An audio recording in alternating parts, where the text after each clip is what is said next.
They're not going to let them reach the south. Just before there, they airstruck them, and the whole 17 were killed. They were in pieces.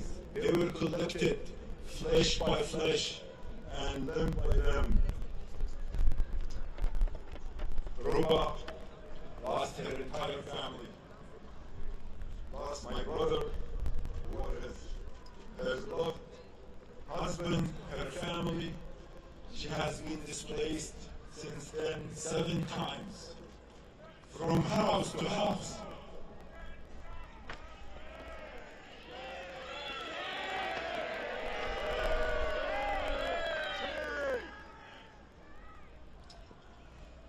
Displaced 7 times from house to house, from a tent to a tent, homeless, alone, with 3 children, pregnant in her 6th month of pregnancy, in need of an emergency C-section at birth, and no hospitals there, no anesthesia. She will face the death at the time of labor. I was planning to return to Gaza this winter with my family to see my brother Mohammed. I haven't seen him for 20 years. And he was murdered, killed with a cold-blooded soldier.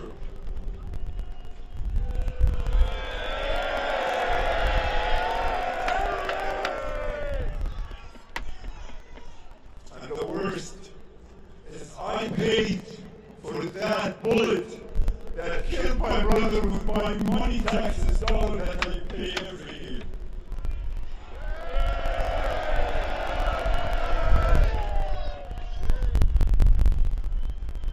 By continuing to arm Israel and failing to call for a ceasefire, President Biden has my family's blood on his hands.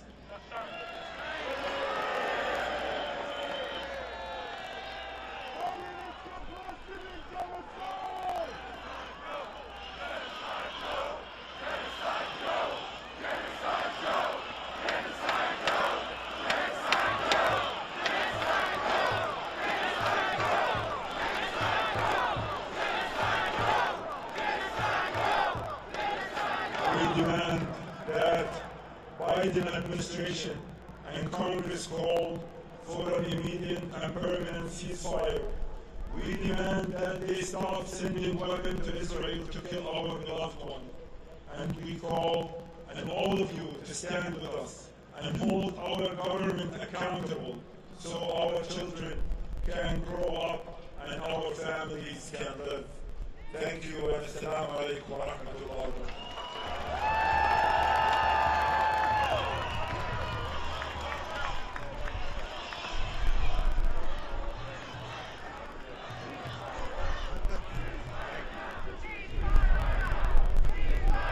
This is beautiful. MashaAllah. God bless you all. Greetings of peace upon you all. My name is Abid Ashrami, a Gazan Palestinian American residing in Texas, with a wonderful family, wife, and 3 children. I also have a large family in Gaza that has shrunk in size in the last 3 months. One of my wonderful family members in Gaza is my nephew Ahmad. Ahmad is 6 foot tall. He's an athlete who excels in sand volleyball and soccer. Ahmad has a special relationship with Gaza Beach. He's in love with the sand, with the waves, and with the sea breeze. He often took his wife Fida, his 3 kids, and his 70-year-old mother Halima, my sister, to the beach. There, he would teach his children how to play soccer, how to swim, while his wife Fida and his mother Halima sipped freshly made mint tea. Ahmad is now laying in a hospital bed, paralyzed.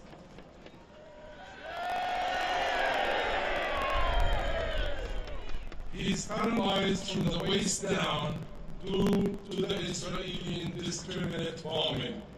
The same bombing killed Halima, his mother, his wife Fida, and his 3 children. 5 years old and 11 months old. You heard that right, 11 months old.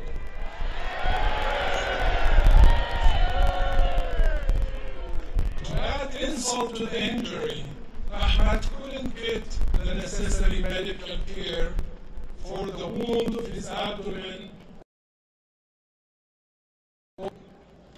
nor for the emotional trauma of paralysis and the loss of his family. The Shifa hospital, where he was awaiting surgery, was attacked and invaded by the Israeli troops, forcing him to hastily be transported to a hospital in Rafah, where he remains now. The Rafah hospital lacks medications and supplies, and listen to this. His screams of pain were heard throughout the hospital corridors when the surgeon cleaned his wounds and stitched those abdominal wounds without anesthesia.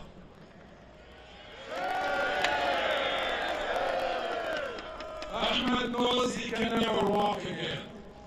He knows he will never feel the softness of beach sand under his feet again, nor the warm hugs of his mother and wife, nor hear the giggles of his 3 children. All of them were buried without saying a final goodbye. He told me on the phone he's dying to be carried or wheeled to his favorite spot on Gaza beach. What he wanted is to be left alone there, that he would close his eyes and just imagine. Imagine his kids running around. Imagine his wife and mom sipping freshly minted tea while chatting. Feel the sea breeze and hear the sound of waves. I promised Ahmad I will be his voice, and I will share his story with y'all. This is Ahmad. So I told you, Ahmad, I will send you this video. I will send it to his hospital bed. And as I promised, I am sharing his story with everybody here.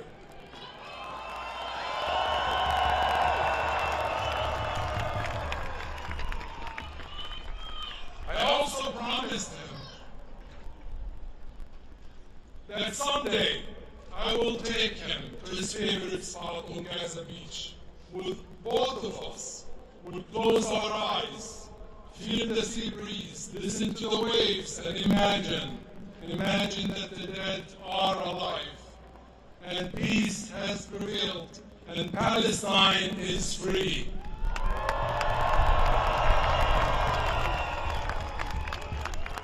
Until then, I ask you, in the name and the names of the 60,000 Ahmads that were injured in Gaza, I ask the world, in the names of the 30,000 Halimas and Wafas that were killed in Gaza, to please stop this madness, stop this genocide. The time to call for a ceasefire is yesterday.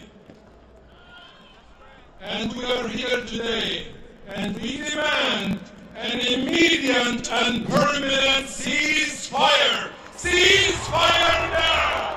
Ceasefire now! Ceasefire now! Ceasefire now! And for God's sake, free, free Palestine! Free, free Palestine! Free, free Palestine! Free, free Palestine! Free, free Palestine!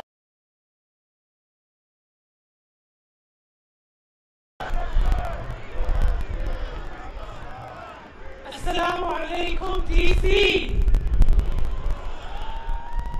May God's peace and blessings be upon you all and our people of Palestine, and especially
hospital, screaming from pain.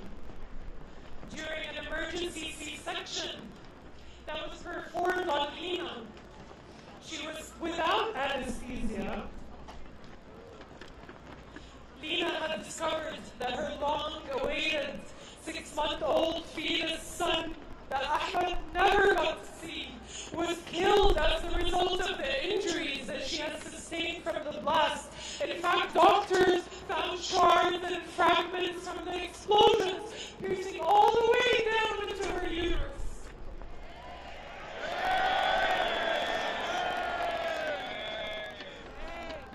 Meanwhile, Ahmed was nowhere in sight. 10 hours later, his body was found under the rubble. The Israeli airstrike on the building in the safe zone murdered him.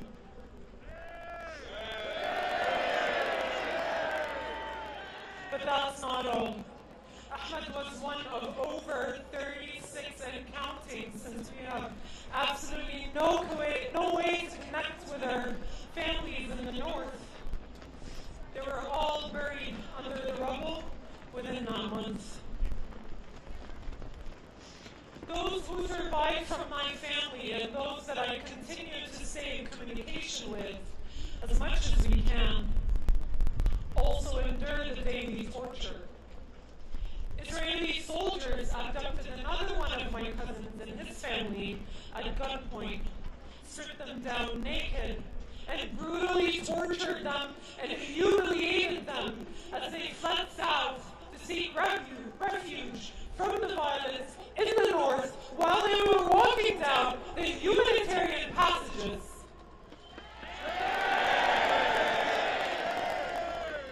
That being said, just before they were even able to flee and leave the north, his 6-year-old son endured a gunshot wound with a bullet that stayed in his forearm that was raising a white flag. They were following every single order to pass through safely, and yet he had to walk with his mother after his father was abducted. A 10-hour walk on foot. A 6-year-old boy with a gunshot wound in his forearm that carried the white flag that they were asked to make sure that they stay safe, but it's all lies on lies.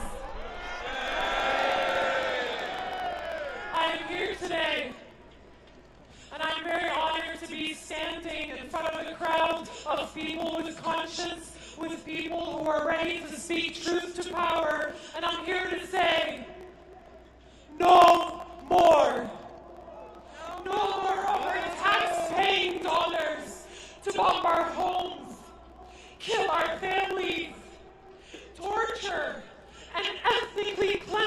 people. No more. My message to President Biden and Congress, our collective message to President Biden and his administration is to say, permanent ceasefire now!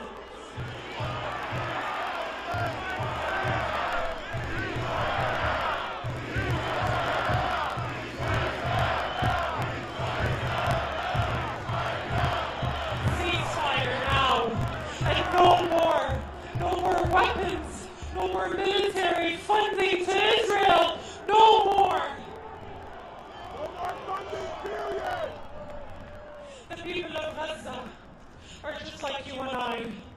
My message today for everybody who's new to the Palestinian struggling is to look every day in the mirror and say, it could have been me, it could have been my family. These people are just like me.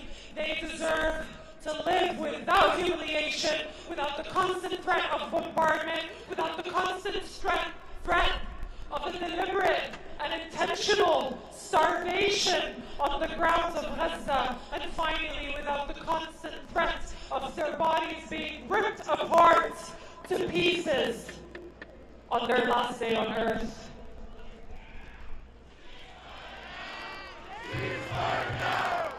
Assalamu alaikum wa rahmatullahi wa barakatuh. And again, I would like to finalize with, may peace be upon you, may peace be with Palestine and the people of Gaza. Long live Palestine. Assalamu alaikum, DC.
last year, my aunt made a handmade tote for me, but I wasn't able to take it back with me.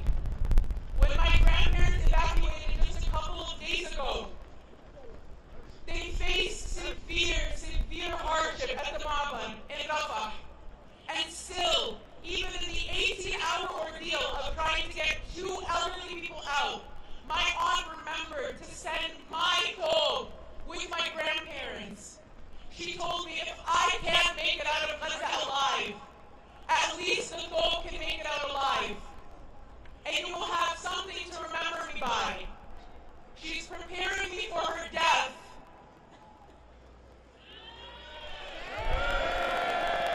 Nothing remains for the survivors. Where once there were streets, businesses, and buildings with the Allah name emblazoned on them, including my own home, my grandmother's centuries-old home, there's now only dust.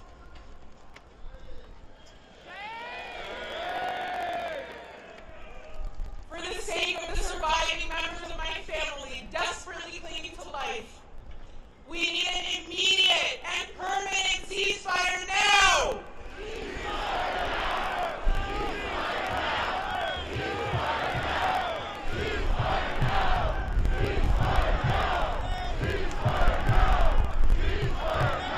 A permanent ceasefire means a free Palestine, an end to the illegal occupation! We must demand that President Biden stop providing financial, military, and political cover for Israel to continue to partake in the genocide of my family and my people. Palestine Arabia, Palestine Inna Wahdiha Inna. Palestine is ours. It will always be ours. Free Palestine.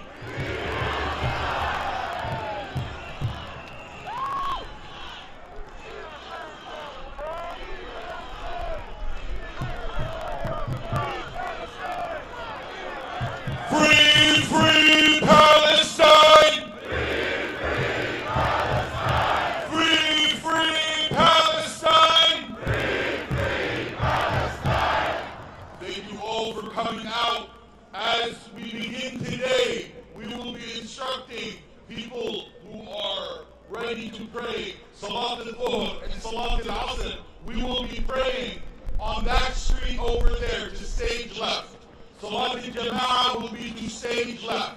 We will be beginning our official program within the next 15 to 20 minutes. 15 to 20 minutes, we will be beginning our speeches, and we will be starting our program and then getting ready for our march. For those who want to pray Salat al-Dhuhr and Salat al-Asr, we will be praying stage left on Pennsylvania Avenue. Start making your way now. In addition to that, there is a child, Amina Hassan, 12 years old. Amina, if you hear us, your family is waiting in front of that building to stage right. In front, let me get the building name, I'm sorry. The John Wilson building near the screen. The John Wilson building near the screen. Amina Hassan, please make your way towards the screen, towards the John Wilson building. Thank you. We will be beginning shortly.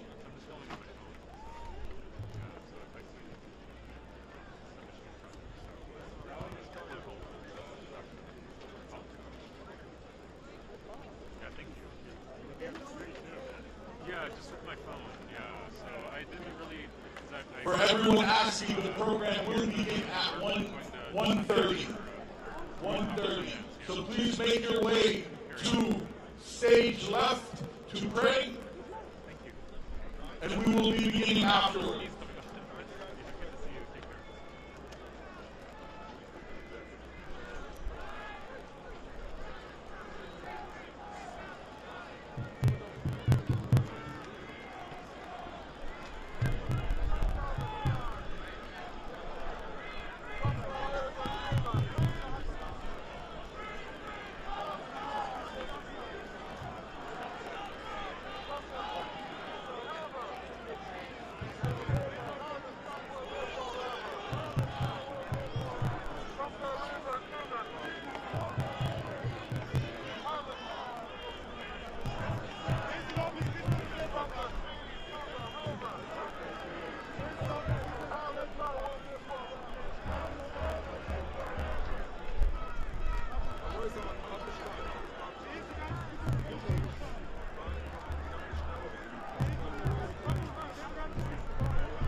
shared with you.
Are you on the sidewalk? Okay,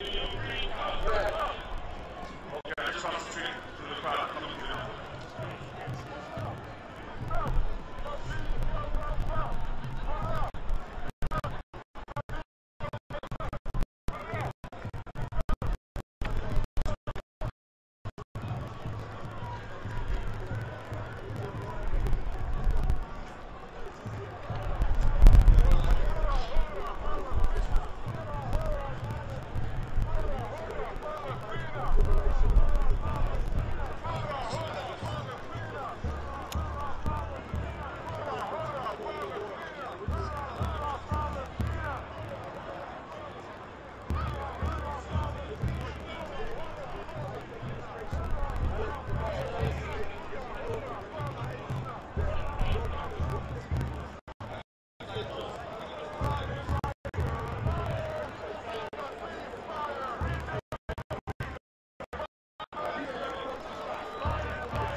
Please make your way to that street to join in. Please make your way to that street to join in the prayer. They will be praying on the mic.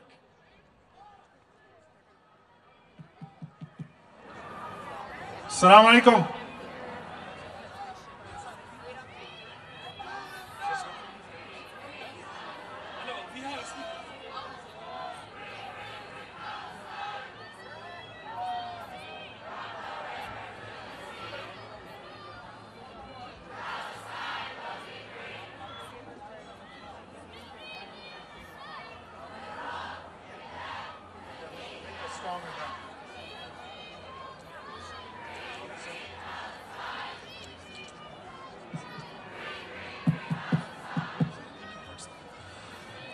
الله أكبر الله أكبر الله أكبر الله أكبر أشهد أن لا إله إلا الله أشهد أن لا إله إلا الله أشهد أن محمدًا رسول الله أشهد أن محمدًا رسول الله حي على الصلاة حي على الصلاة حي على الفلاح حي على الفلاح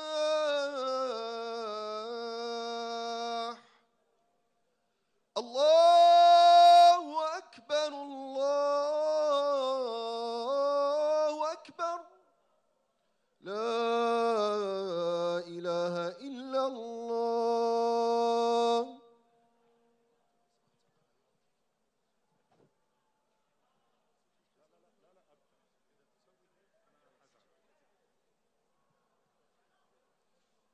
الله أكبر الله أكبر أشهد أن لا إله إلا الله أشهد أن محمد رسول الله حي على الصلاة حي على الفلاح قد قامت الصلاة قد قامت الصلاة الله أكبر الله أكبر لا إله إلا الله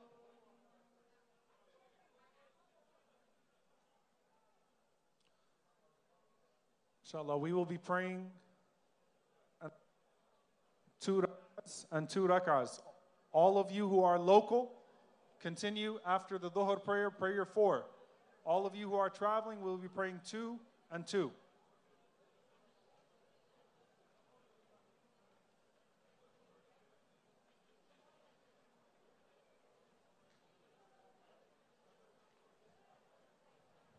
Allahu Akbar.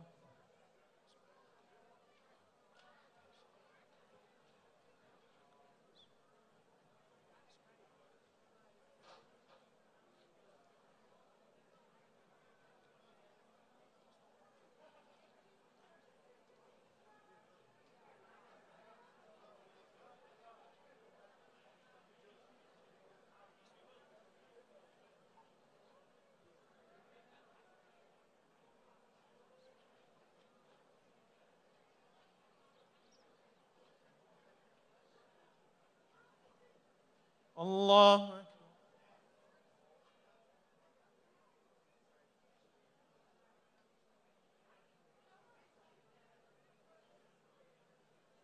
سمع الله لمن حمده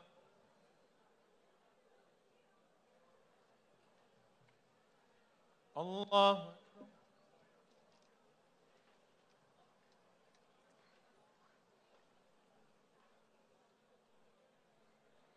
الله أكبر الله أكبر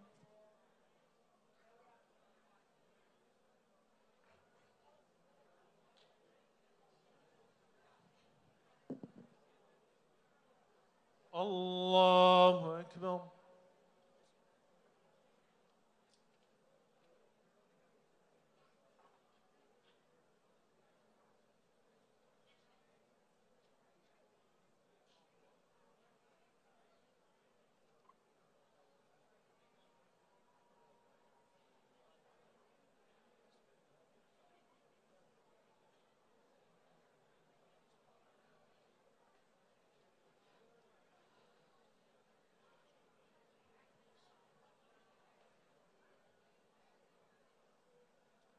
الله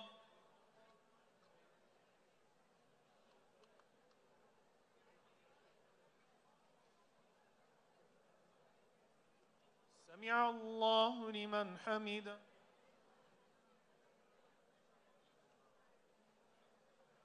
الله أكبر.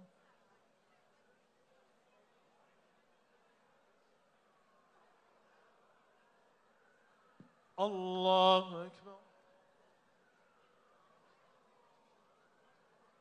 الله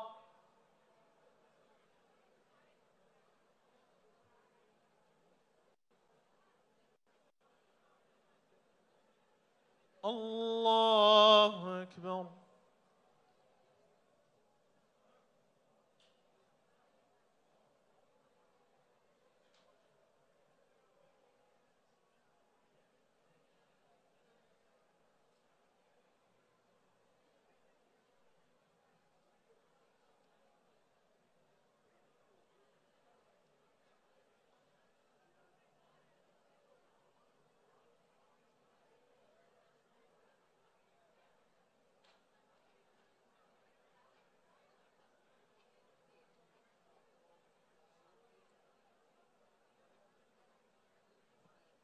السلام عليكم. السلام عليكم ورحمة الله.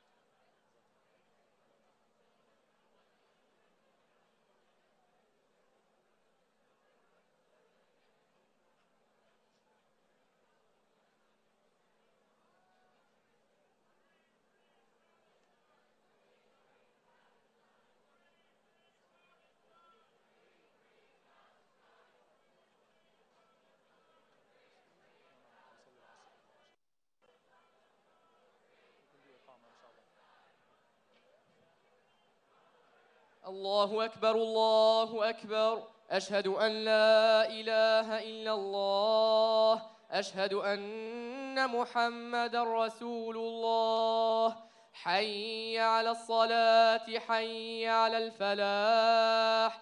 قد قامت الصلاة قد قامت الصلاة. الله أكبر الله أكبر. لا إله إلا الله.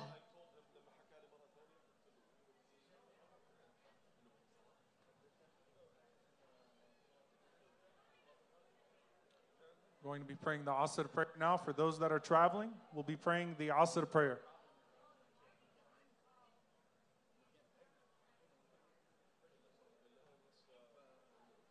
Allahu Akbar.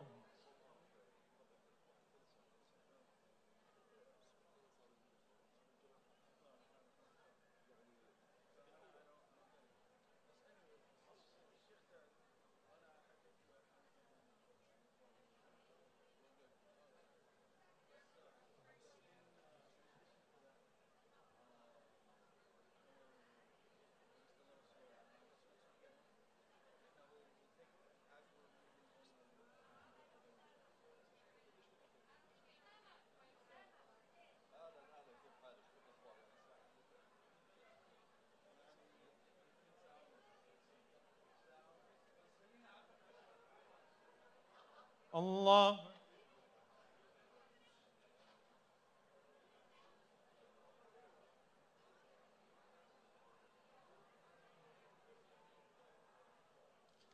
سمع الله لمن حمده.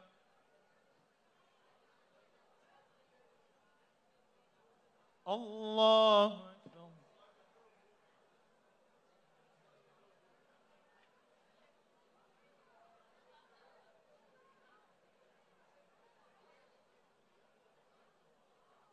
الله أكبر.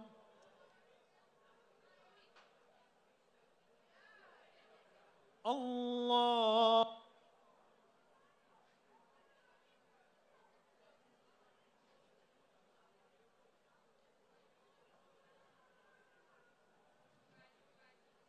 الله أكبر.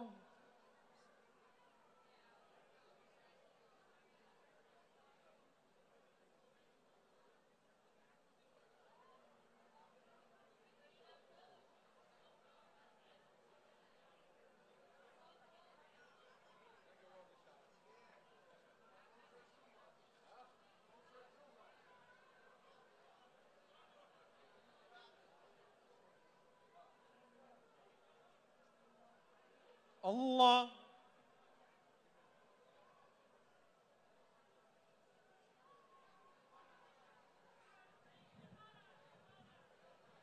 سمع الله لمن حمده.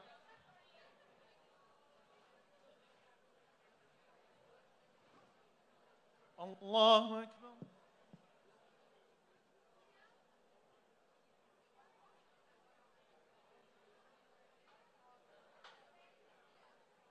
الله أكبر.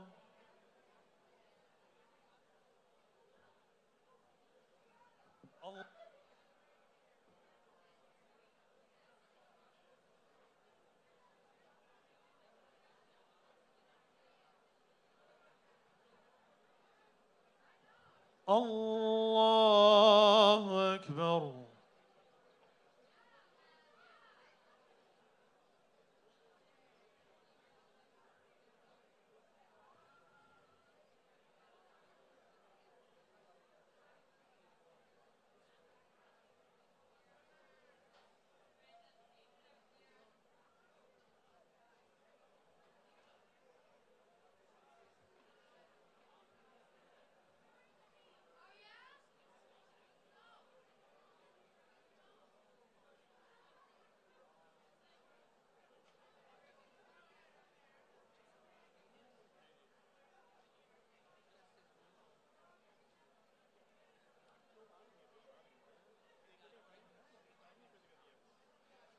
السلام عليكم ورحمة الله. السلام عليكم ورحمة الله.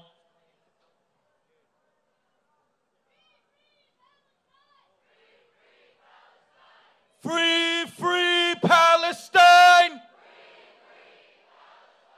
Free, free Palestine! For people who have signs in the front, please either lower them or move to the side, please. We need this front area is reserved for the people who are looking at the jumbotrons and for the media.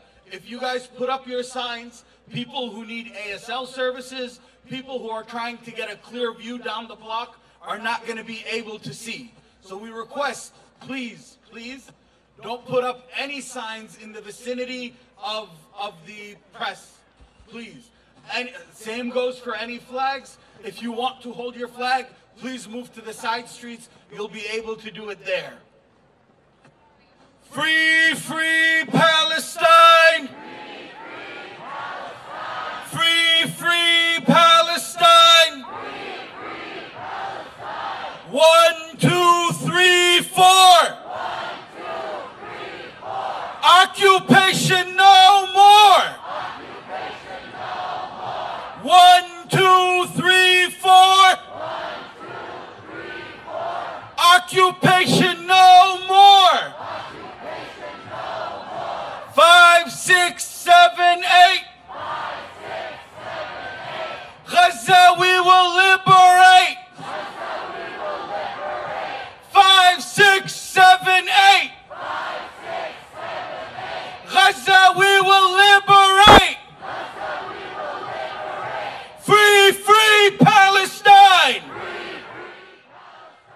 Free, free Palestine! We need y'all to be louder. We need to shake this city.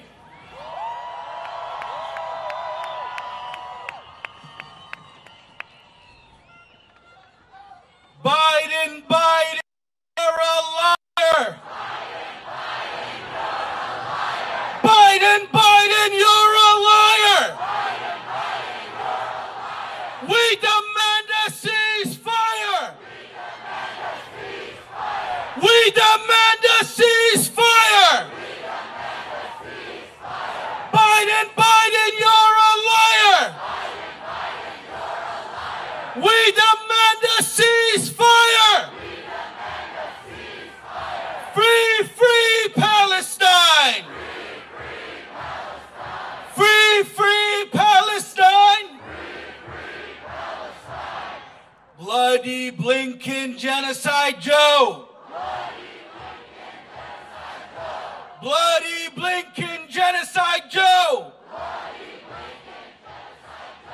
Both of them have got to go! Both of them have got to go! Bloody Blinken Genocide Joe! Both of them have got to go! Free, free Palestine! Free, free Palestine! Hey, hey, ho, ho, the occupation's got to go, hey, hey, ho, ho.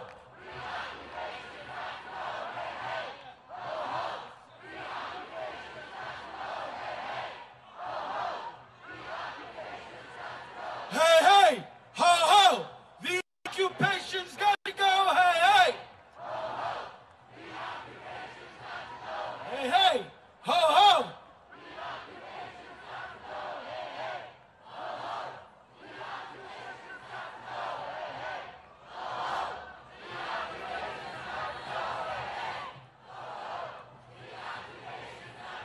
Let Gaza live!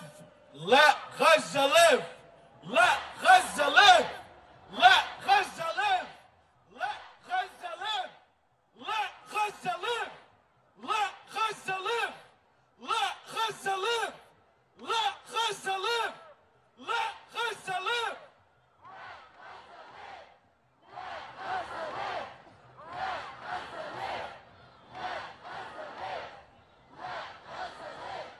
Let Gaza live! Let Gaza live! Let Gaza live! Ceasefire now! Ceasefire now! Ceasefire now! Ceasefire now! Ceasefire now!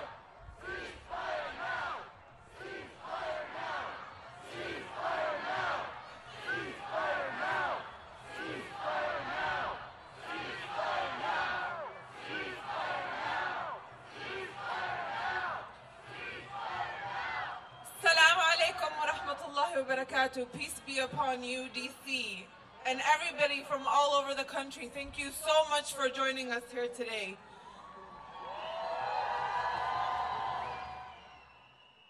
I want to give a big thank you to the American Muslim Task Force for Palestine for organizing this, consisting of American Muslims for Palestine, CARE, ICNA, MAS, MSA, Muslim Legal Fund, Young Muslims, Muslim Ummah of North America, and our national partner, Answer Coalition.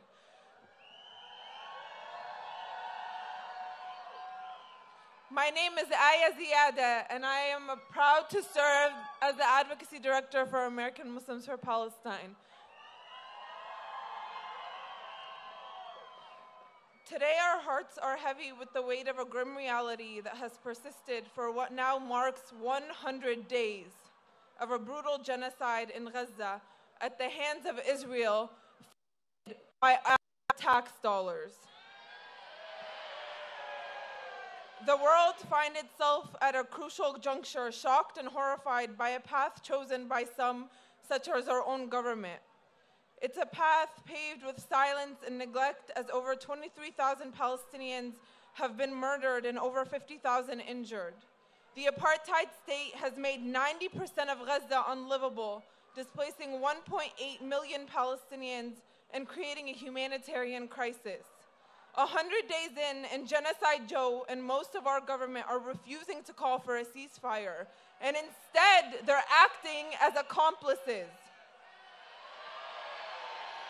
But we stand here in our thousands as Americans to send a resounding message to the Biden administration that we will not back down until justice is served, until a ceasefire is established, until Gaza is rebuilt and the siege is lifted, and until Palestine is free from its nearly 76-year-long occupation. So as we stand in the capital of the United States, where much of the fate of Palestinians is dictated in the halls of Congress and in the rooms of the White House, we are here to reiterate 3 demands, and we will not back down until they are acted upon. Throughout our hopelessness and despair, there is a glimmer of hope, and the tide is truly shifting. Over the last 100 days, you, everybody in the crowd and across America, have taken to the streets all across the US. You've been sending tens of thousands of emails to Congress, and you've made hundreds of thousands of calls to your elected officials. And for the first time ever, we are hearing a shift in the narrative in the halls of Congress. For the first time, we're hearing more elected officials discuss conditioning US funding to the apartheid state. And more are beginning to realize that they can no longer ignore us. They can no longer ignore the people.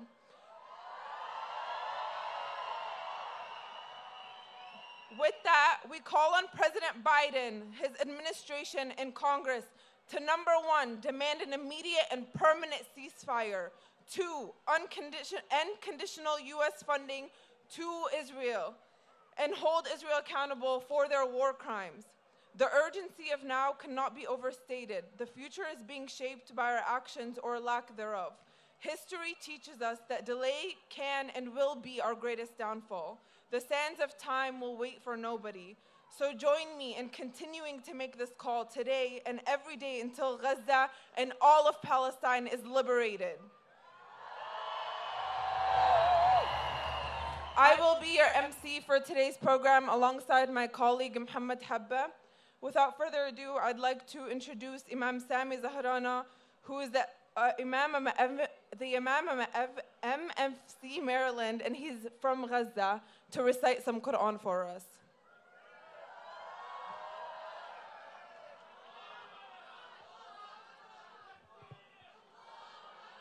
Assalamu alaikum. أعوذ بالله من الشيطان الرجيم يا أيها الذين آمنوا كونوا قوامين بالقسط شهداء لله كونوا قوامين بالقسط شهداء لله ولو على أنفسكم أو الوالدين والأقربين إن يكن غنيا أو فقيرا فالله أولى بهما فلا تتبعوا الهوى أن تعدلوا وإن تلووا أو تعرضوا فإن الله كان بما تعملون خبيرا. Believers, uphold justice and bear witness to God, even if it is against yourselves, your parents, or your close relatives. Whether the person is rich or poor, God can best take care of both. Refrain from following your own desire so that you can act justly. And if you distort or neglect justice, God is fully aware of what you do. To close, how beautiful would it be for those that can recite the Quran to collectively together recite Surah Al-Fatiha upon our beloved martyrs, our shuhada, and all those who were killed or died in the struggle for our brothers and sisters in Palestine and Gaza. If you know Surah Al-Fatiha, recite along with me, with the intention that Allah subhanahu wa ta'ala, God Almighty, has mercy upon them. أعوذ بالله من الشيطان الرجيم بسم الله الرحمن الرحيم الحمد لله رب العالمين الرحمن الرحيم مالك يوم الدين إياك نعبد وإياك نستعين اهدنا الصراط المستقيم صراط الذين أنعمت عليهم غير المغضوب عليهم ولا الضالين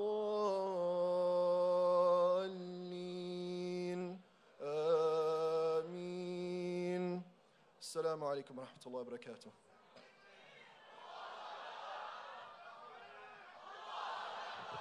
Free, free Palestine! We come here on this holiday weekend in celebration of the great Martin Luther King Jr. We stand here in Freedom Plaza that was named after the great Dr. King, after he wrote his I Have a Dream speech here in this plaza. It is through his teachings and in that vein where he says that injustice anywhere is a threat to justice everywhere that we are here today.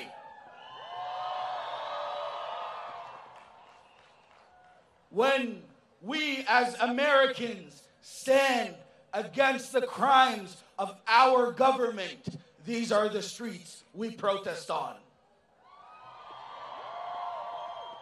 When we stood against the Vietnam War, they protested in these streets. When Americans stood against the Iraq War, they protested in these streets. And when we as Americans stand against this American-funded, Biden-funded genocide, we are going to protest in these streets. In October, they said that we would forget. In November, they said that we would forget. In December, they said that we would forget. Now it's January, but did we forget? After 100 days, we are still in these streets, and we will not stop. We will not stop until we achieve justice for all those in Gaza, until we end all U.S. funding for this genocide. Free, free Palestine! Our first speaker is Layla Al-Haddad, a Palestinian journalist and someone who is famously known for showing Anthony Bourdain around the beautiful streets of Gaza. Without further ado, Layla.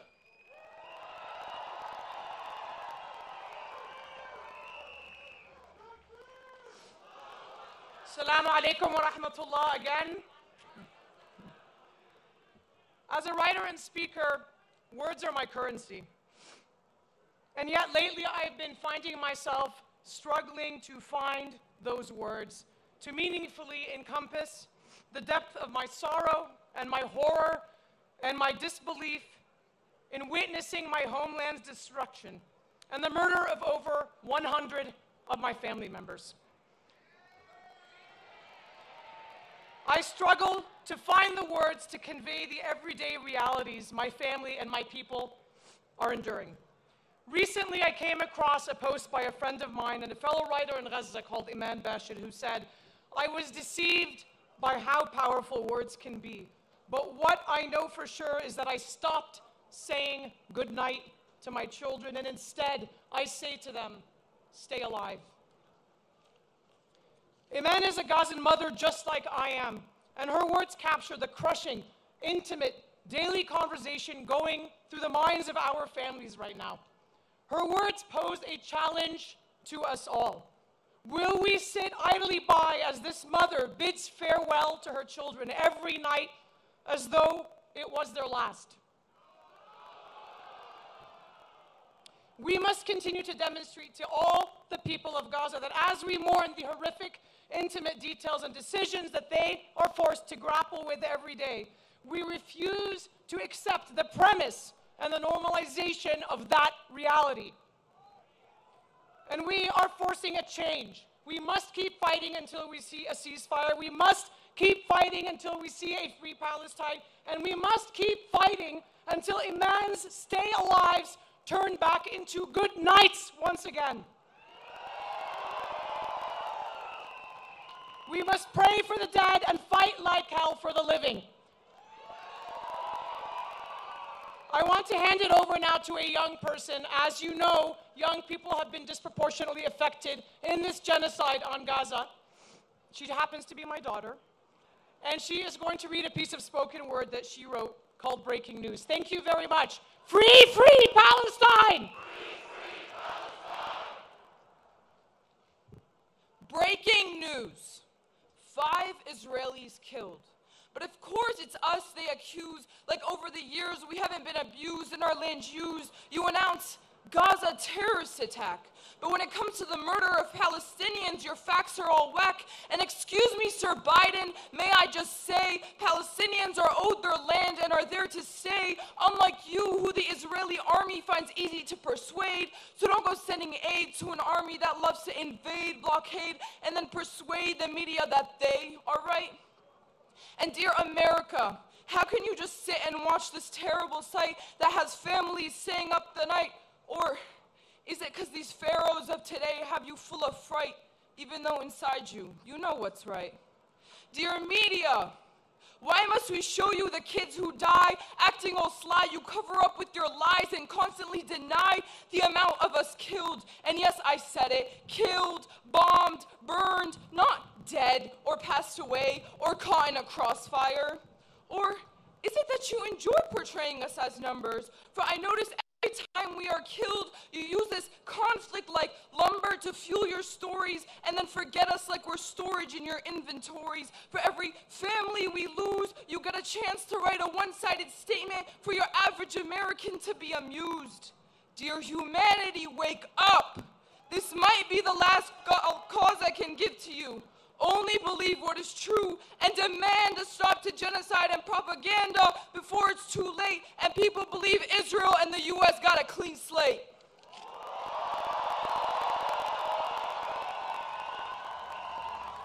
Beautiful. Next up we have my colleague Tahir Herzullah. He's the Director of Community Outreach and Organizing for American Muslims for Palestine and also is from Gaza.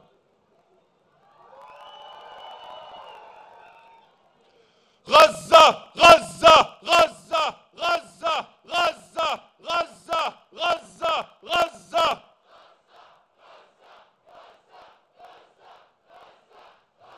Make it loud, make it clear. From the heart of American empire, we shout Gaza, Gaza, Gaza, Gaza, Gaza.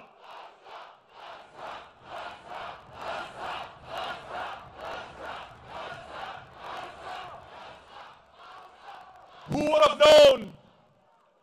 have known that the people of this small strip of land we call Gaza would break the shackles of occupation?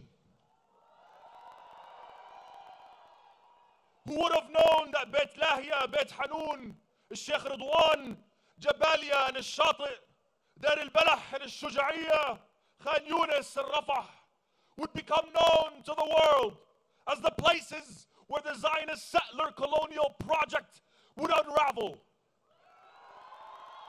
Who would have known?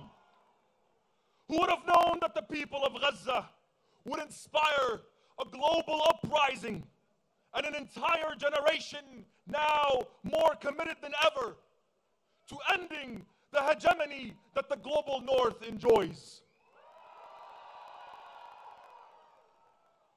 Who would have known that in the midst of a genocide, that in America and around the world, our Jewish sisters and brothers would march with us hand in hand against the genocide committed in their name?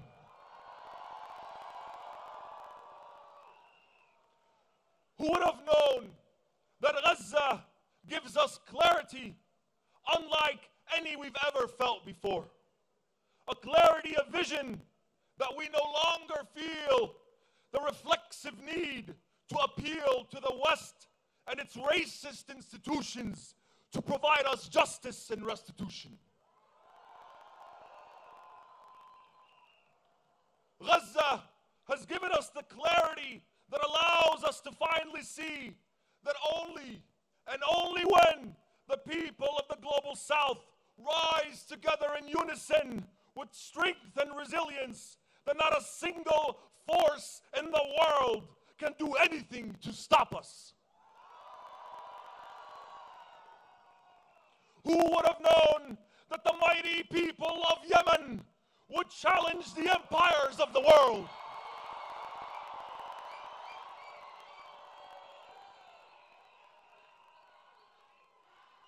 Yemen!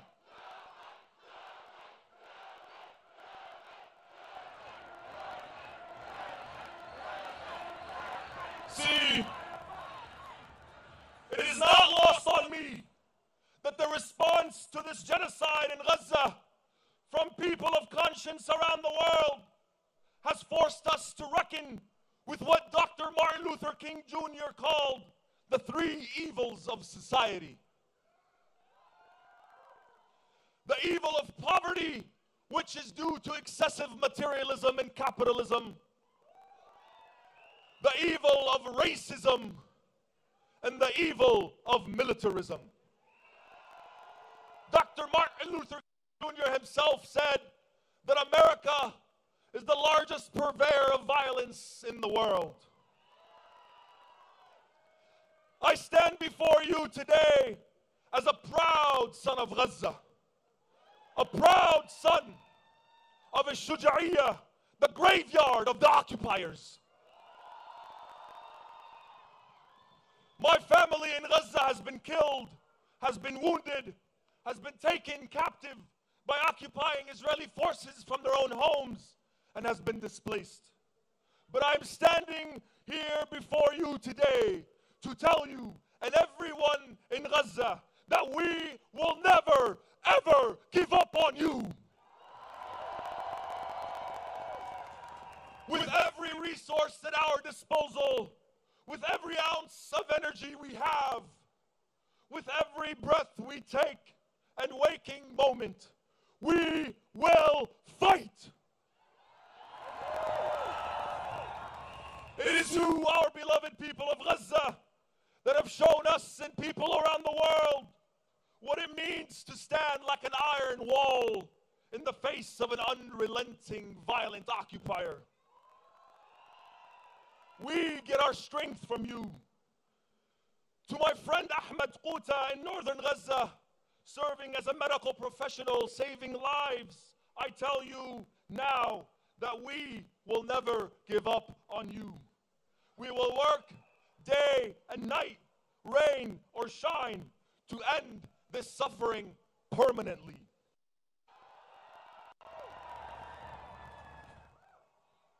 To the Biden administration,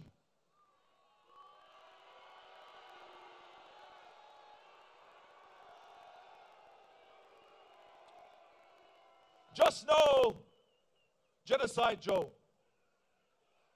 whether you stay in office or not, I want to make one thing very clear. We will forgive you. Gaza will haunt you for the rest of your wretched lives. You, Genocide Joe, you, Blinken the Butcher, and your Secretary of Defense, Lloyd Austin, you will be haunted by the screams of the children of Gaza. You will be haunted by the prayers, the agonizing prayers of the elderly and the women of Gaza. And we, this new generation, will be the answer to their prayers. Let Gaza live! Let Gaza live! Let Gaza live! Let Gaza live! Let Gaza live! Our next speaker comes to us from the great state of Colorado, where she serves in the State House of Representatives as the first elected Muslim, first elected Palestinian woman in state history. Without further ado, Iman Judah.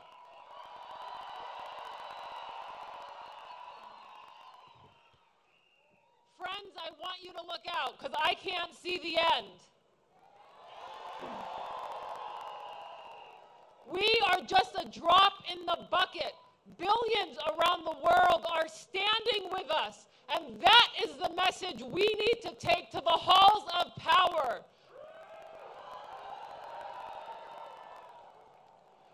We and those billions of people, we are the voices of the dead, the cries from under the rubble, and the hopes of those fighting for their lives. Ironically and perhaps serendipitously, we are steps from where MLK proclaimed that he had a dream, that he had seen the mountaintops. He said, he proclaimed that he also had seen the hollow stop, sorry,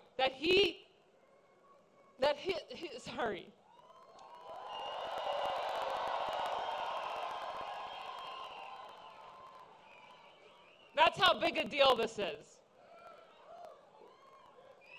We're here because we have also proclaimed that we understand the hollow spot where we remind America of the fierce urgency now. And it would be fatal for the nation to overlook the urgency of this moment. While we must keep talking about Gaza, let's not forget about the rest of Palestine. 2,000 years ago, born in Palestine, in our backyard, Jesus was sent to reconfirm the message of love and peace. But down the road from his birthplace stands an actual barrier to that peace. An apartheid felt from our brothers and sisters in South Africa who have come to our defense. That wall is a constant reminder that has become a canvas, pleading for the world to open their eyes to the harsh realities faced by all Palestinians and the genocides in Sudan, the Uyghurs, and in the Congo, a sad kinship we all share. Malcolm X reminded us that just as the civil rights movement in the United States fought against the chains of radical discrimination, so too did the Palestinian people. The murders of George Floyd, Black Lives Matter, are on the apartheid wall. And that did not go unnoticed by the children of Gaza. They wore shirts bearing the cries from Gaza to Ferguson, telling our black brothers and sisters how to survive boots on necks and tear gas. As Americans, we cannot pick and choose the social justice and human rights we defend. Let's carry this movement beyond today and hold our elected officials accountable by our votes. Almost done. We must remind our elected officials at the ballot box the sentiments of MLK. We want America to commit to what is said on paper, that all people are created equal. And as one of those elected, as a Palestinian American legislator from the great state of Colorado, those are the same values on that paper that I took an oath to defend.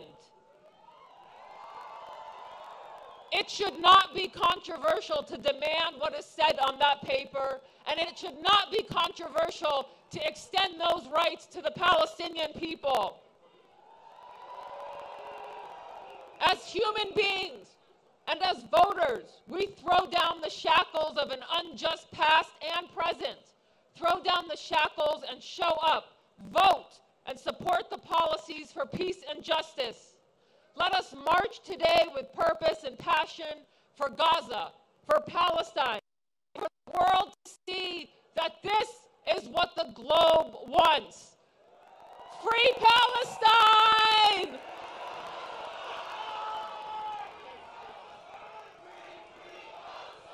Give it up for Colorado. That's my home state. Woo!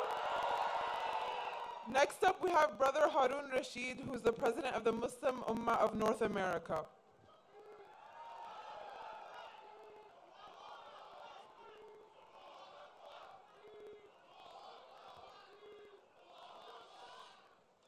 Bismillahirrahmanirrahim.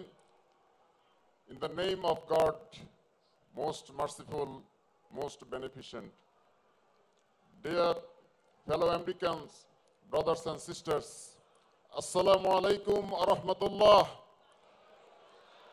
Peace be upon you. We are standing in this historical march during ongoing genocide against our brothers and sisters in Gaza.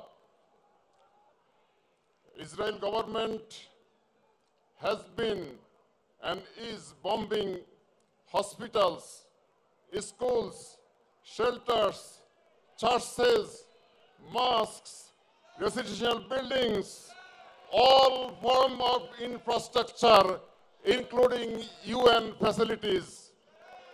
More than 100 UN facilities had been destroyed. 137 UN aid workers has been killed by Israeli army.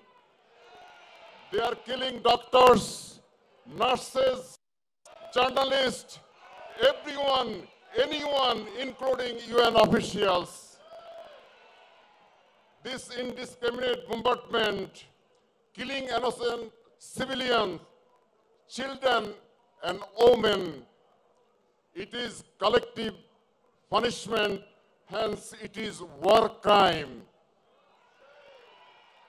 Brothers and sisters, as we standing here today, 23,703 people has been killed.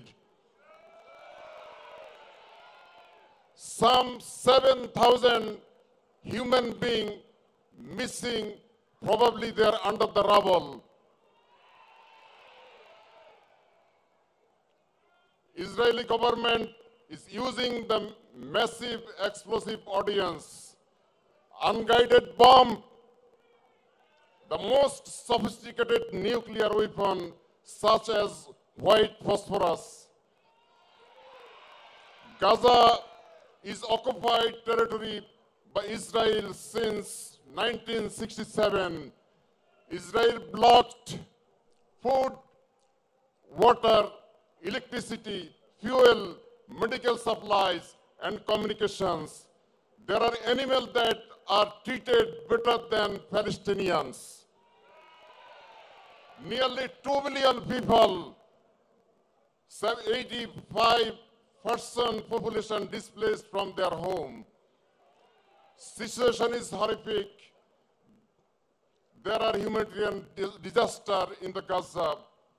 At this destruction, human catastrophe, and genocide done by US supplied bombs and weapons. In this campaign, violate international laws, UN conventions. It is violation US laws and US policies as well, brothers and sisters. Helping Israel in this war destroyed US image over the world. In this horrific situation, in this catastrophe, I called upon US government today. You must address the atrocities of the Israeli government. You must address the humanitarian crisis of the Palestinians. You must address the violation of international laws and war crimes by Israel. I call upon US government today. You must stop funding this campaign of the genocide. You must put an end to the genocide. I call upon US government today. It is time that you influence the ceasefire. Ceasefire right now. Stop the killing of civilians. You must restore basic human dignity of the lives of the Palestinians. I call upon the United States government today. Do not have your name written the book of history as the oppressor, as the killers of innocent people. Whole world is watching, Mr. Biden. Whole world is watching. You will be held accountable for this killing. We ask Almighty Allah to save oppressed human beings, save mankind, held accountable the oppressors. Thank you for listening. God bless you. Wassalamu alaikum wa rahmatullah. The whole world is watching. The whole world is watching. The whole world is watching.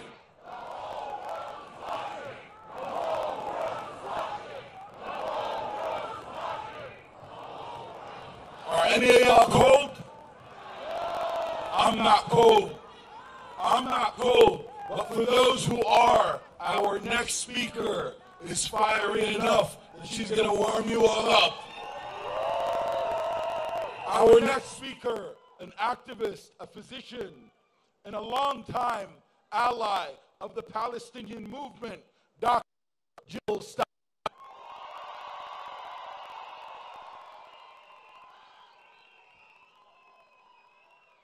Thank you, Mohammed. I wish you could see what I see. I see power, I see justice, I see democracy as far as the eye can see. And I thank you. It is such an honor to be able to be here with you, to say to the world and to say to our criminal misleaders, we say ceasefire now. We say end genocide now. We say end occupation now. We say end apartheid now. I want to remind you that polls show we are not alone. We are, in fact, an unstoppable majority and an unstoppable force for peace, for justice, for an end to genocide now. As Frederick Douglass said, power concedes nothing without a demand. We are that demand. And as another wise leader, Alice Walker, the poet and novelist, said, the biggest way people give up power is by not knowing we have it to start with. When we are 68% in the polls, we have the power. We have the power to say to the AIPAC White House and to the AIPAC Congress that you are accountable to us, to we the people. Don't let them intimidate you out of our power. We have the power to be a force in the streets. We have a power to be instructing our elected officials what they need to do, that they need to stop the flow of weapons and money to apartheid Israel. We need to withdraw our advisors, our troops, our warships, our ammunition, and our weapons from the scene of the crime. And I want to remind you, we all have a choice as voters. And I am so, I can't say, it's beyond words. I had already decided to run as the Green Party candidate for president.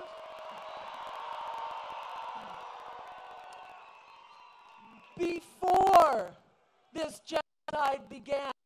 But once it began, I was so thankful that I could use this megaphone that we call elections to actually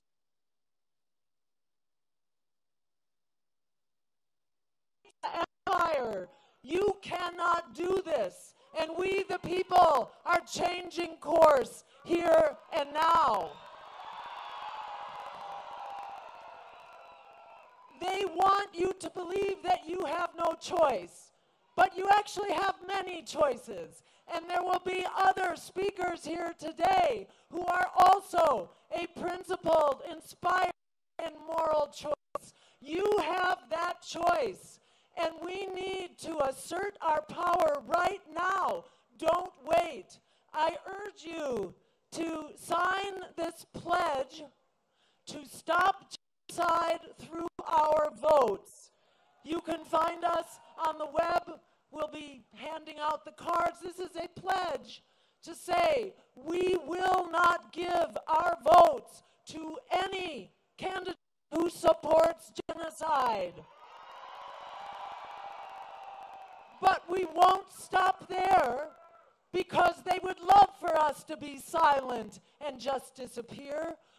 We are also saying we will support, we pledge to support candidates who are fighting to stop genocide, for a ceasefire now, and for an end to occupation and apartheid. So with that, I just want to remind you that we have the power to change history. The arc of the universe is long, but it bends towards justice. We will be the benders that moves history towards justice. And as Gaza goes, we all go. Gaza is where we assert that international law and human rights are the law of the land and the law of the future. Let's make it happen. Together we are unstoppable. Thank you so much.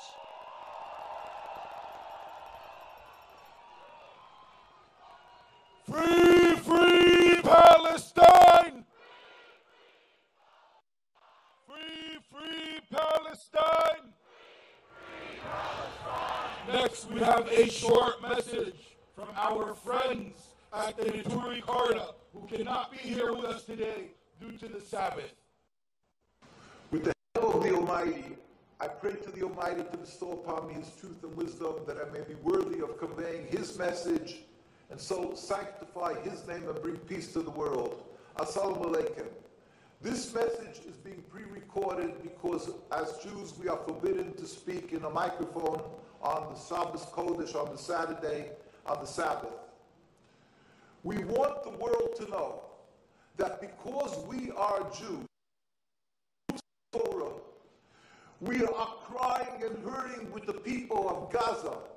It is beyond words, their suffering. We are beyond words, our frustration, our hurt, that this crime, mass murder, is being perpetrated in our name. It is anti-Semitic what the Zionist state of Israel is committing, their crime, their occupation, and the slaughter in Gaza. Please listen to this voice and free the people of Gaza, free the people of Palestine sooner nowadays. Assalamu alaikum. Our next Saudi, who is a physician and the president of the Islamic Circle of North America.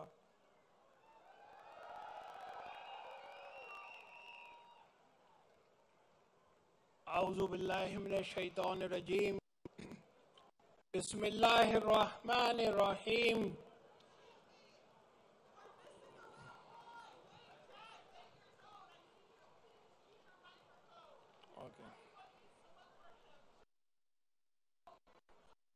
Okay.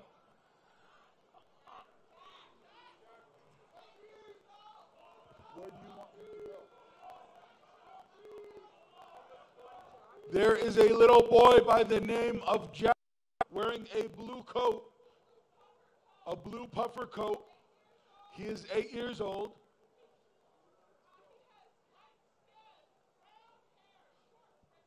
Light skin, brown hair. Please, Jack, if you hear this, can you please go to the horse statue? The man on the horse.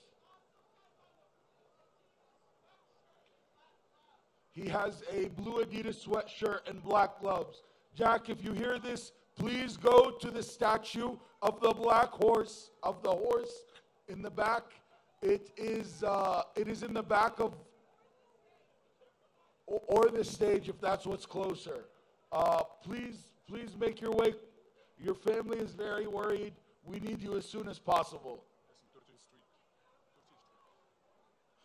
أعوذ بالله من الشيطان الرجيم بسم الله الرحمن الرحيم.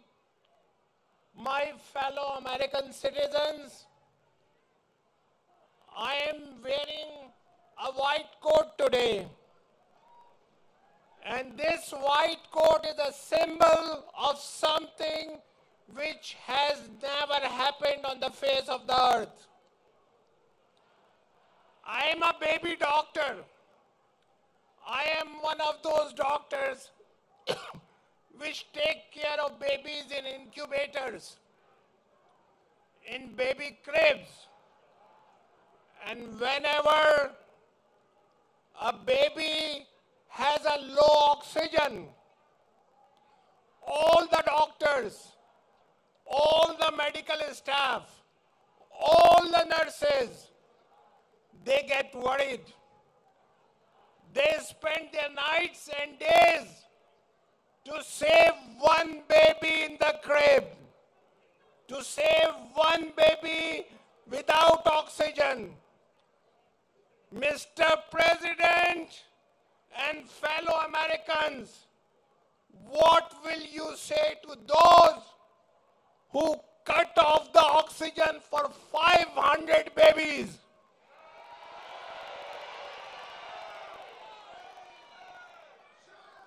What will you say to those who killed 437 doctors? And Mr. President, I remind you, you visited and put your hand on the back of the mass killers on the day when they bombarded Al-Shifa hospital and they killed 1,000 patients.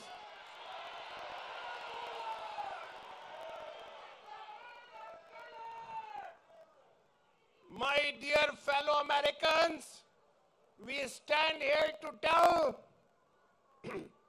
Mr. Blinken,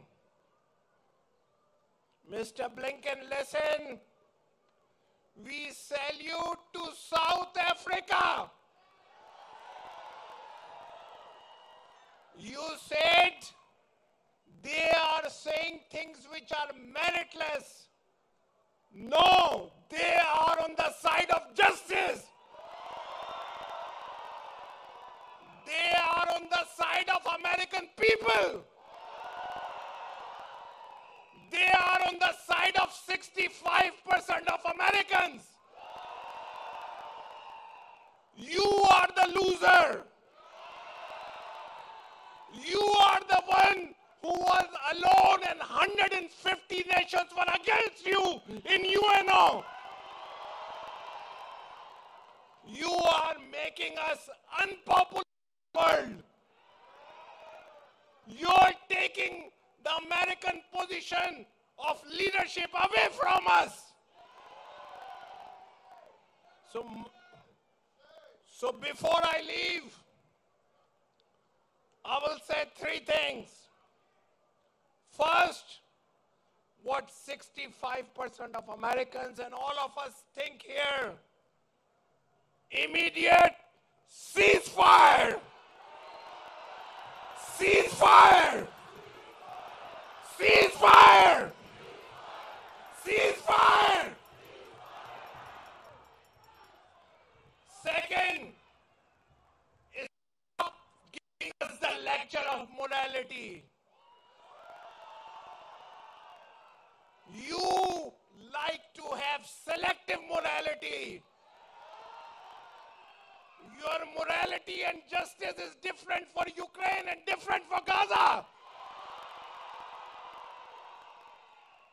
Stop this hypocrisy. And the last thing, is stop funding apartheid killers. Stop funding them. Stop arming them. Stop the genocide.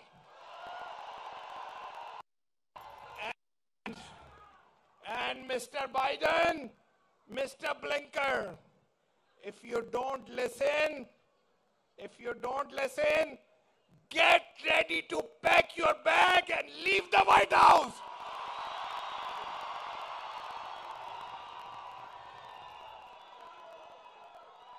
Bloody Blinken Genocide Joe. Both of them have got to go. Bloody Blinken Genocide Joe. Both of them have got to go. Our next speakers are those who have moral courage when their bosses do not. At a time where the political establishment has shown no morality, their staff has.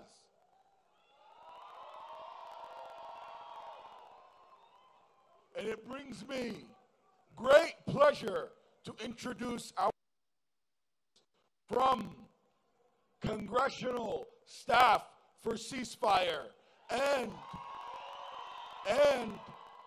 Biden administration staff,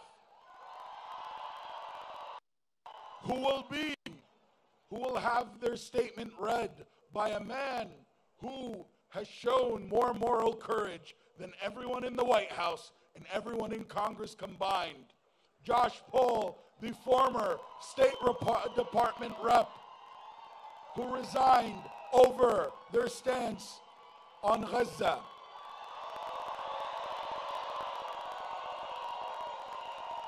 Without further ado, I'll invite congressional staff up first.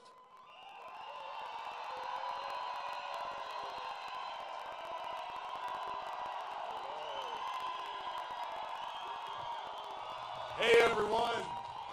Hello. My name is Ishmael, and I'm a Palestinian-American congressional staffer. I speak for staffers across Capitol Hill, Democrats, Republicans, and independents. Many of us have dissented and protested since October 7th. Trust me, y'all are not alone. We're the ones who answer to write letters and advise our bosses decisions. We do this because we believe in a simple fact. We need everyone to make this government work. We know that change needs to happen on the inside and outside. These past 100 days have shown that your protests, your marches, and your voices are changing the narrative. Our combined efforts can change this government. We join the majority of Americans who are demanding a ceasefire in Gaza and the release of all Hamas's October 7th attack was disgusting, and the Israeli government's blatant disregard for innocent Palestinians is disgusting. This catastrophe, WhatsApp groups, Twitter, and Instagram. Calls have poured in across the country by the hundreds of thousands. Calls from all of you. We know this is wrong. 1 second. Medic team, we need a medic over here to stage right. We need a medic over here to stage right. If the people around could move to this.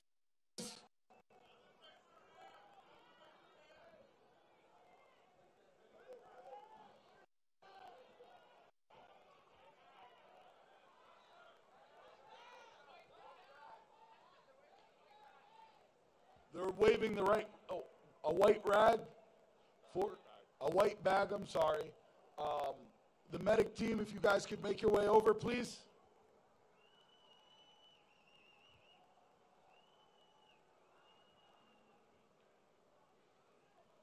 Well, look, hundreds of thousands of people have called from all of y'all who know that this is wrong.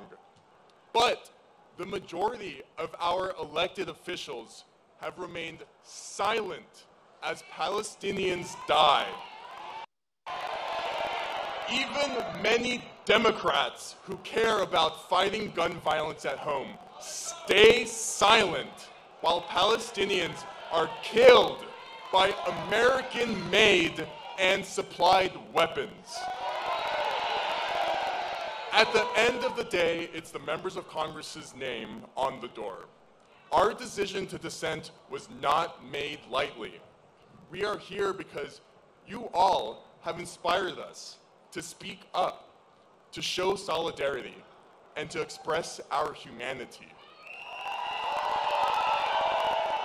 The long road to peace starts with the United States supporting an immediate ceasefire and facilitating the return of Israeli hostages and arbitrarily detained Palestinians. We know that, our allies in the Biden administration know that, y'all know that. Many of our bosses privately express this same sentiment, yet will not say the same publicly. But that is starting to change. We are your allies on the other side of that phone. We are working hard. We are organizing, and we are many. We are Democrats, Republicans, and independents, all across the government who refuse to let go of our humanity. Keep protesting, keep marching, and keep calling. The pressure is working. The established narrative won't change overnight, but together we are turning the tide.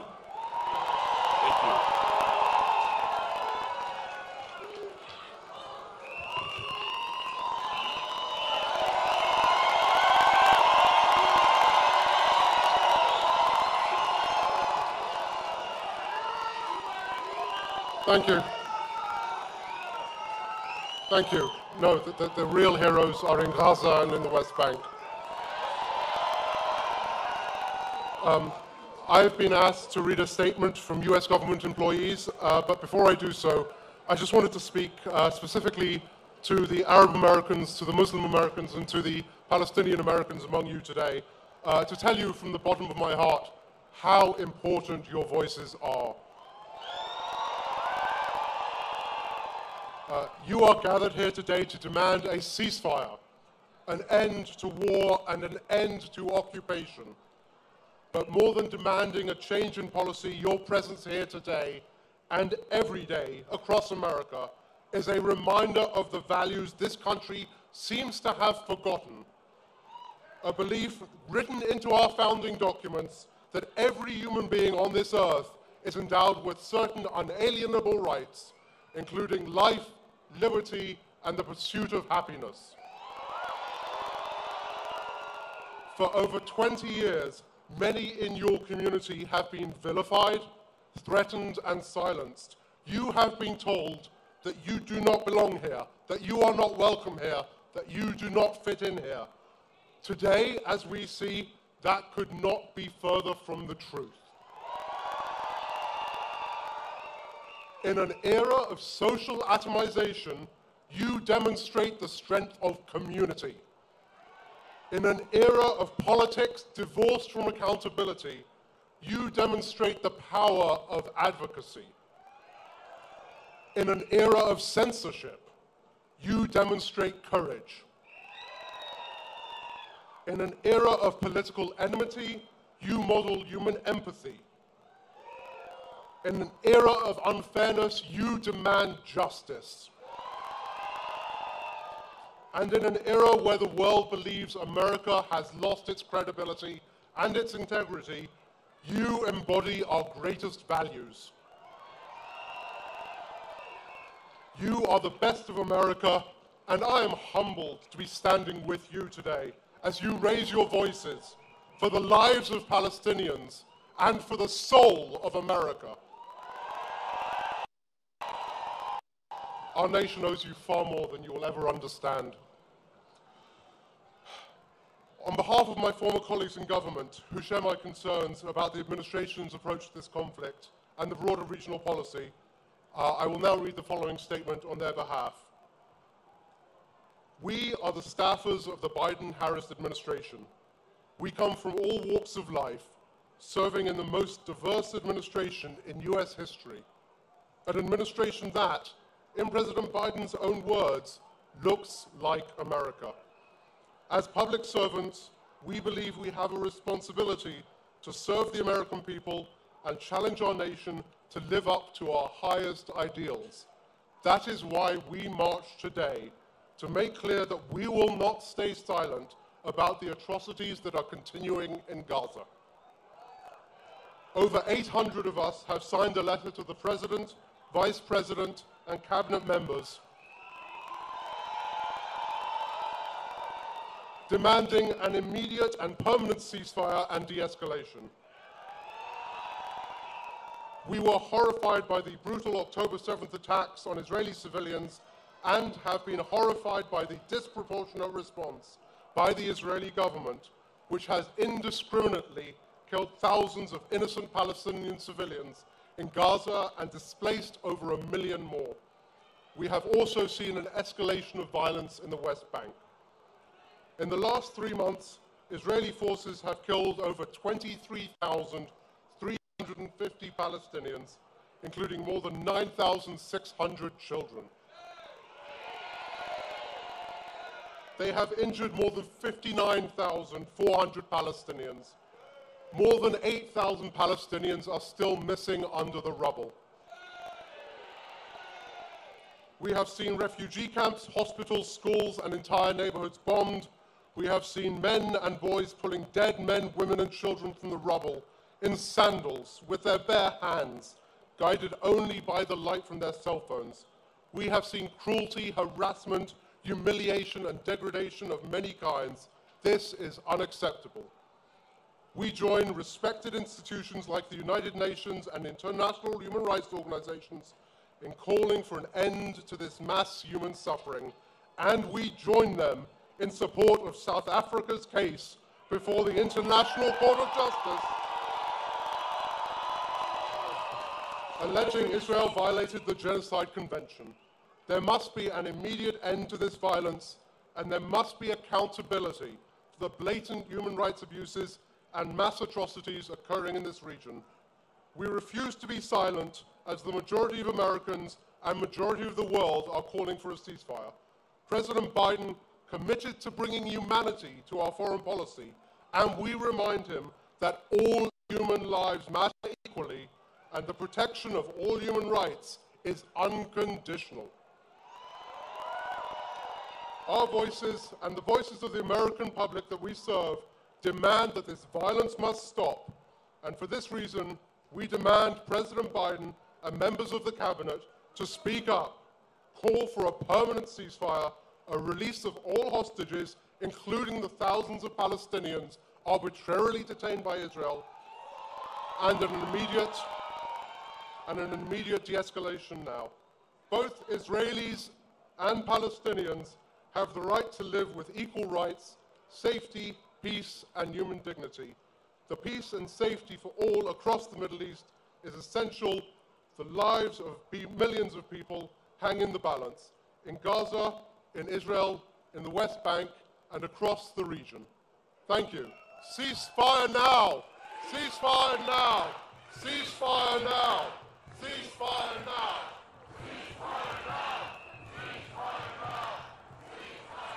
This is exactly why it's important for us to have representation in our government. We cannot lift our hands. The government is supposed to represent the people. Next up, one of my favorite members of Congress. Anybody on the satellite truck, you need to get off. Get off the satellite truck, please. Off the satellite truck, please. Off the satellite truck, please.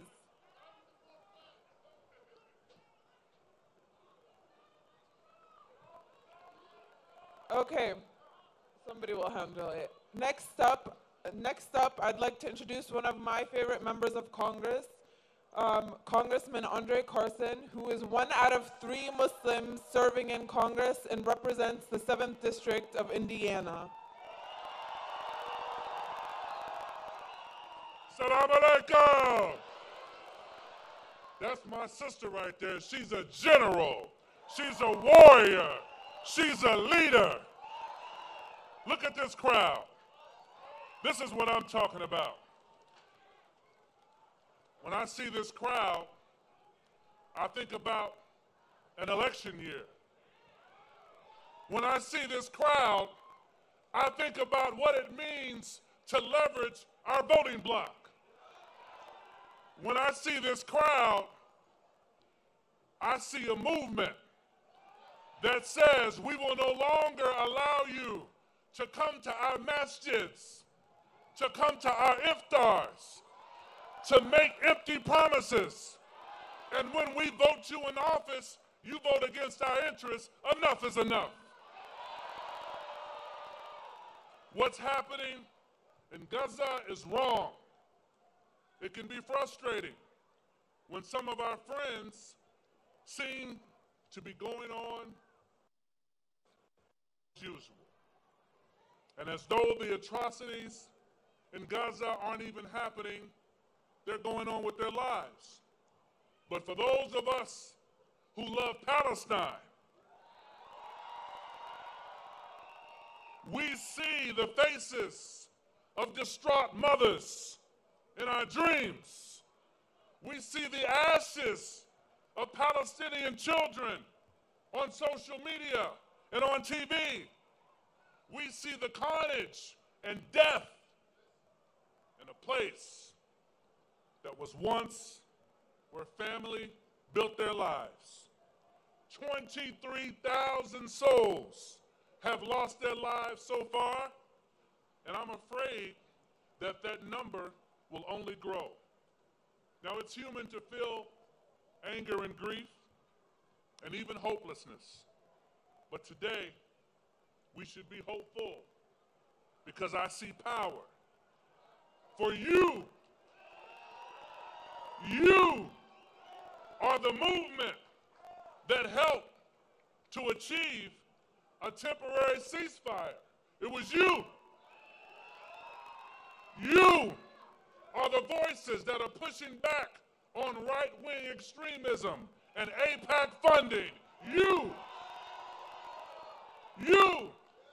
are posting on social media and fighting the narrative that says Palestinian lives just don't matter. Now let me assure you, Allahu Akbar. Let me assure you, as a black man who comes out of the black American indigenous Muslim experience, that we know what it means to fight against injustice. It can be lonely at times. It can be discouraging, but we haven't given up. Today, I see our community working together with allies, and it's important to have allies. We couldn't get this done without allies. The civil rights movement wouldn't have happened without allies. The desegregation of the military wouldn't have happened without allies.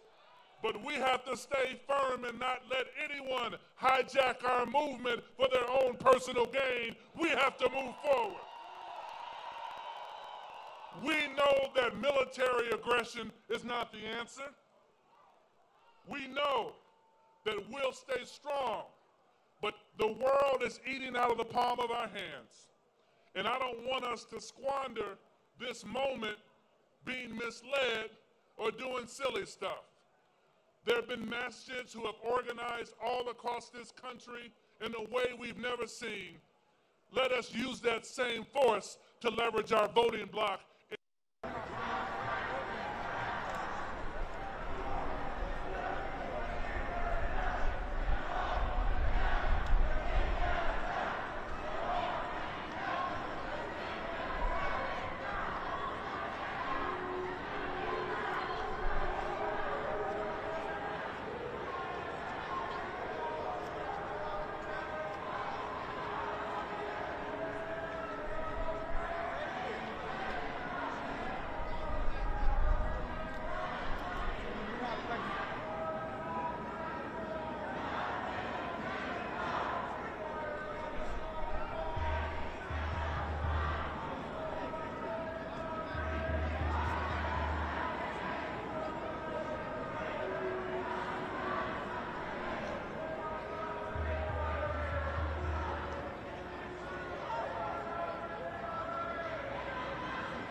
Thank you.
From the sea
to the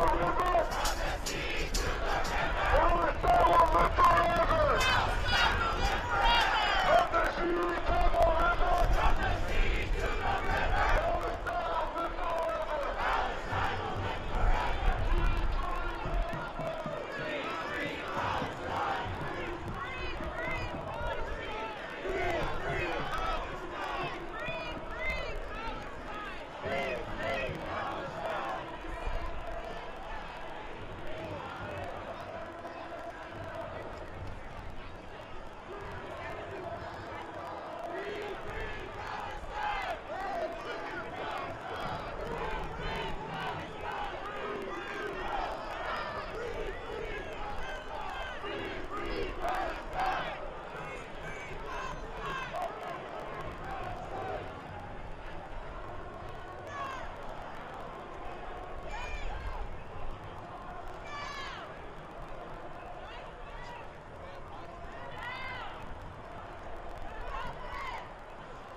up, my brothers and sisters. Look what we got on the left. Oh my God, this is such a beautiful day. Look what we got.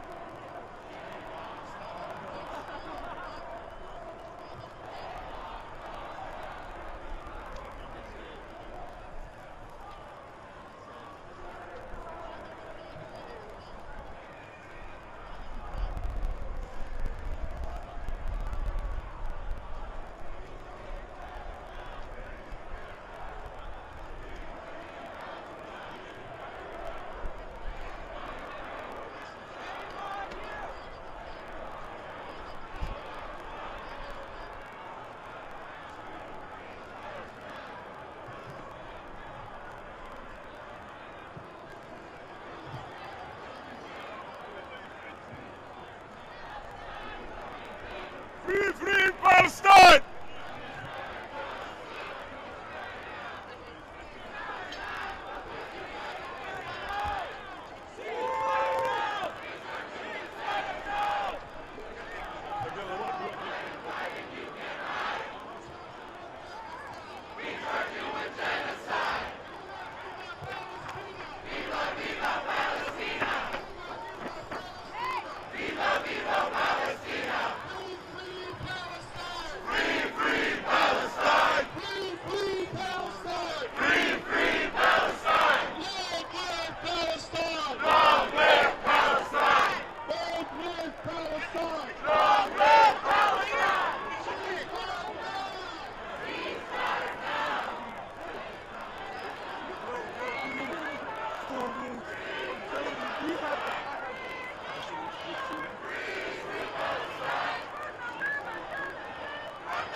Italian just to We watch want this justice, you say help! We want justice, you say help! And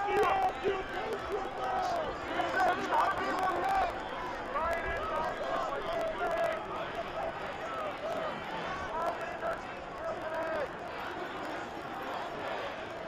Biden, what do you say? How many pigs did you kill today? Biden, what do you say? How many doctors did you kill today? Biden, what do you say?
There is no freedom of religion in this country.